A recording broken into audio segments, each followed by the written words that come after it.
it's one of those pieces that it got me out of bed. I was just, I woke up and my mind started racing.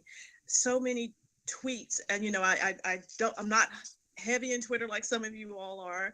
And when I go on there, all I get is people yelling and telling me that you've got to unify the party with your vote. You've got to unify the party with your vote. And I'm going, what does the party do for me? And I feel completely left out, except when they need that visual.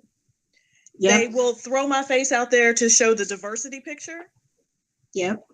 But they really don't talk to me about my issues. And there is this intersectionality has to happen with Black women specifically, but women of color, because, and it's sad to say, the darker your skin is, the more, trials and tribulations you have to overcome to accomplish anything. And so it's really an uphill battle, and it's just really infuriating to go in and tell people, well, you have to unify the party. You have to give Hillary your vote. And then they appeal to my Blackness and tell me, well, Hillary's been there.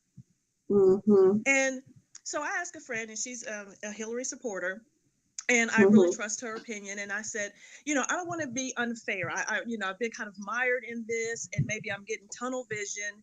And I said, I'm going to ask her. So why should I vote for Hillary?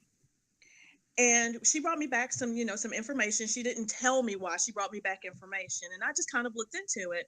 And I wrote about that in another piece, The Ghost of Hillary's, help to the African American community. And I started investigating it, and I was just like, this all sounds good just on the surface.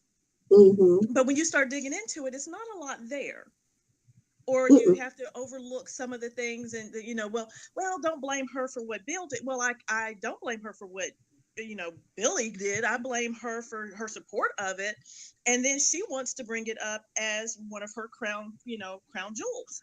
Right, exactly. She wants me to take it into account. I'm going to take it into account on what it is. So when I saw the piece on where it was just that I left on the video on the article, I was like, yes, this is exactly what I've been talking about. And when everyone says, well, Hillary has broken through the glass ceiling. And like I said in the article, just because you hear a little glass tinkling doesn't mean that hole is going to be big enough for all of us to climb through. And I just really want to be recognized, daily, yearly, not just in an election year.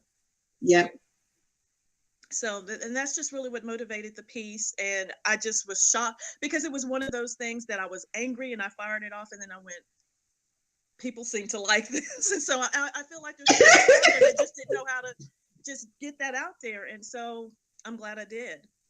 Yes, people, not just that people liked it, but it resonates, because everything you're saying is absolutely right. Like, we always talk about how Black women are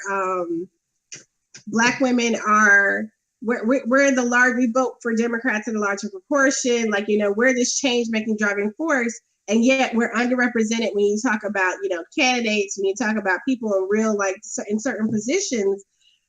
They're we got to go do our duty. We got to go help our sisters or whatever when it's come time to get in line, get information, so to speak. But where are people when it comes time to all these other issues that absolutely directly affect our lives every single day? It's not just this whole, well, yes, because now my daughter knows that she could be president, but only if she overcomes poverty, illiteracy, domestic violence, all these multitude of issues that definitely impact women of color, Black women in particular, that are not being talked about or addressed. Like I mentioned, today is, the state of women. And it is very interesting that you have this going on, and we're talking about the historical nature of Hillary's candidacy. But one of the things you were talking about is, like, what has she actually done? There was a piece talking about her stance on welfare reform and why you still can't even really pin her down on exactly what her position on welfare is, right? And, like, one of the big things, that's another one of those things that was a Bill Clinton era, policy, but she supposedly, people try to say, oh, she didn't really have anything to do with it. But she, in her own memoirs, has said she was a part of that conversation. She had a lot to do with it. And, Edelman Wright, they Marion, she's infamous saying like, she split with them over, the bill and the reform. But what we don't look at is how some of these policies and some of these ways where she has stood on things disproportionately impacts in a negative way women of color. Even her reluctance to support Fight for 15. We look at the Fight for 15 movement, which is overwhelmingly women of color, single mothers on the front line of this battle. But it's like, even her scoffing at, the family leave proposal that Senate Democrats have put forth that Bernie Sanders supports. Like, there are so many ways where she's out of connection with us. And now we see, well, you're a woman, you need to support her, or Trump is really evil, so you need to support her. I mean, they keep trying to find whatever way they can to get us in line. But your piece, like, really hit it home for me. And it's just like, I can't. Can you still hear me? I can still hear you. Yes, you're there. Okay. You're good. All right. Something happened with my camera there. But it was one of those things that I was actually on welfare when Bill Clinton was in office. And I was married and we had a son and we were going to college. And it was the rules changed midstream for us. And it was so difficult we were doing the things that you were supposed to do. We didn't want to exist on welfare forever. Yes. We were trying to work and better ourselves and go to school. And there was just hoop after hoop after hoop. And then a few years later, I was a single mother. And, it was always a situation where I was making $36 too much to get any assistance. But I actually contemplated going in and asking to lower my pay so that I could qualify for assistance, because the assistance would have been more helpful with me being able to get food so I could cover bills and medicine. It was one of those situations. And so when you see that they're so proud of that bill, I feel like they're speaking to the right. They're not speaking to the liberals. They're not speaking to the progressives. They're speaking to the right. She's trying to pull those votes. And that's why I say in the article, she's playing on their field with their ball and with their referees. She had to become one of them. And, Hillary's very capable. I will not take that away from her. She's very capable. I'm not going to tear her down. But there are a lot of capable women. She's not some anomaly. Exactly. And so, that's not enough for me to get behind her. So, yes, she's very capable, but what is she doing with that capability? It was interesting today because, of course, there's she's given her speeches now, especially with her and Trump going back and forth in the aftermath of the Orlando massacre. Her commentary about radical Islam and certain countries stop financing, terrorists and stuff like that. There was a meme or a tweet or something about how some of the countries she's calling out donate money, millions, to her to their foundation.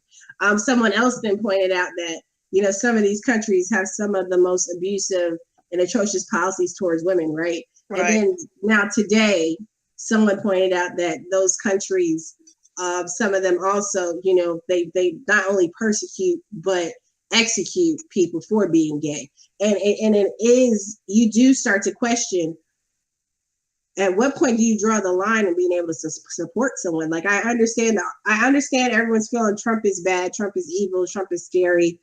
I don't know what to tell y'all. Like, Trump is bad, Trump is evil, Trump is scary, but Hillary Clinton just says the same stuff. She just does so really nicely.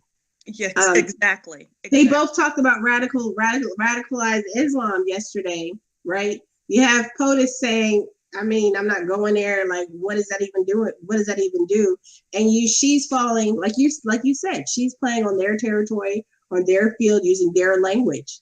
And regardless of whether, and this is not to say if people decided that they feel that they got to do what they got to do, like keeping Trump out is more important, more power to you, as long as that's what you're doing.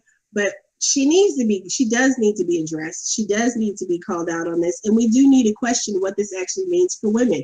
Because we can say we need to uplift women, we need to do stuff for women, but which women, who, how, and on whose terms are we doing this? Because at the end of the day, she is still a rich corporatist woman or otherwise. She still holds a certain position in society that most of us will never even come close to. Well, this is what I have to say about that too, is that when people appeal to me that I need to vote for her, I've never been so heartbroken as with the Gloria Steinem comments that the Bernie support, because the women who are Bernie supporters want to go where the boys are. Yeah. And it was just like, we can't demand equality if we're going to say, but you can't attack me, you can't come at me, you can't discuss with me the same way you do with the boys because I'm a woman. If I always have to address you because you're a woman, that's not equality. And these are the kinds of things that make people look at feminism and go, well, this is where you want preferential treatment. And we don't need preferential treatment. We want to be, on equal footing. And we can't just keep asking for adjustments and ask to be on equal footing. And that's what I feel like she's done for her election, is say, well, I'm here, I'm a woman, so you should just support me just because I'm a woman and you're a woman. Right. If you're a feminist, you must support me. And I'm proud of her. Let me just say, in my lifetime, if she makes it all the way, she makes it all the way. And I've seen the first African American president and the first woman president. Right. But there's only going to be one of those that I'm going to be very proud of. And it's just, and I have to say, when Obama spoke a couple days ago, it was another little twist of the knife, because it was like, you can't think of anyone better for this position. Right. And I'm like, you literally were in the room with the other candidate. You cannot tell me after the things she said about you. So when I see these sort of political games being played, and like, I've never had any illusions that Obama was anything but a politician, but I think he did an excellent job with his presidency. Right. But when I see the politics being played, I've got to call him out too. Yes, definitely. That definitely was a bit of political theater happening there. Yeah. And has continued to do so. I was kind of miffed when I saw the letter in my email, in my inbox from him about how I need to be with her. I'm like, dude, are you serious? Just because you forget, it's like when your girl breaks up with her dude, and he did her so dirty, and you're still mad for her. Right. They may have made up, they may be back together, but you still so mad that you won't even break bread with them no more. Like, I haven't forgotten, or like, I've got a daughter.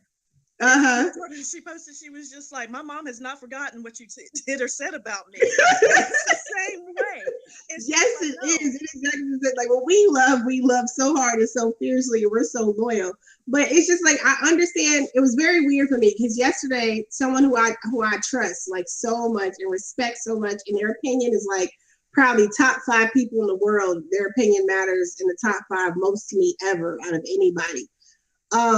My heart broke a little bit when I was told that, I'm going to have to vote for Hillary, and I'm going to have to go out there and work for her. I said, you going to do what? I said, you know what? I love you. And if you feel like you got to vote for Hillary, okay. But you don't got to lift one finger to help that woman win. All the millions of dollars and all the political machine they got going on, they got that. You don't have to put your integrity, your reputation on the line for that person. But it's the fear. You know what I'm saying? I think that people have not seen someone as polarizing and concerning as Donald Trump. And there are a lot of people, a lot of so-called good progressives, who are starting to say the same exact thing. Trump is so scary, we have to keep him out. But at what cost? And what are everyone just saying, oh my God, let's just support Hillary because we got to keep Trump out. Even if you do support her, what are you leveraging that support for? Yeah, and it goes with the hashtag. And I want to think about what a run for president has come down to when you have a hashtag that says, girl, I guess I'm with her. I mean, that's the only emotion that you got people dragging themselves, flailing themselves on the way to the election booth. What platform are you running on? And the fact that there's so many Black women attached to the hashtag too is hilarious, right? Because Black women supposedly just love Hillary Clinton so much. There are so many of us. Like, I saw someone had a GIF, and it was a GIF of Rihanna like tearing something, like throwing something at somebody, and I was like, that's me voting for Hillary. Like, Yeah, and I really, I mean, this is something that really is one of those issues where I think about it and I go, I may put all my eggs in this basket because this is where my heart is. This is where, because my politics doesn't come from well, let me vote for this because this is the move, and then 4 years from now I can make the move. Right. I'm looking at someone, my political views come from, I'd like to think, my compassion in my heart. And so I have to vote with my compassion in my heart. And I really have to vote for the person that I feel has put their heart and passion into other people consistently through the years, not just suddenly, not on a flip flop, because I can go over to this meeting today and I can say, oh, I believe X, Y, and Z, and then go to another meeting down the street the same day and say, well, I'm really for A, B, and C. And then try to make us believe at the next town hall meeting that it was okay, that it was all the same thing, and it just never happened. It's just like, that sleight of hand, it never happened. And I'm like, no, it is happening, and it's happening consistently, and we have video proof of it. The internet has been the biggest. Yeah, everybody's got their camera phone. You're not going to be able to hide those things. And I really feel like they had to really just work extra hard to overcome that.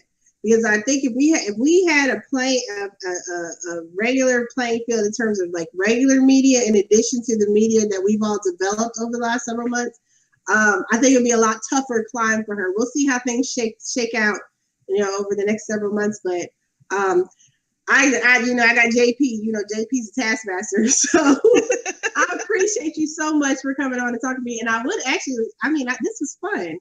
We need to do this again. We should. Thank you for having me, Anoa. Definitely check Pamela out on Twitter. Goddess Pamela on Twitter. Definitely check her out at progressivearmy.com. We have a whole slew of writers at Progressive Army. Ben and David and Kelly and Liz and everyone have built an amazing team. So please check out and support. Definitely appreciate you guys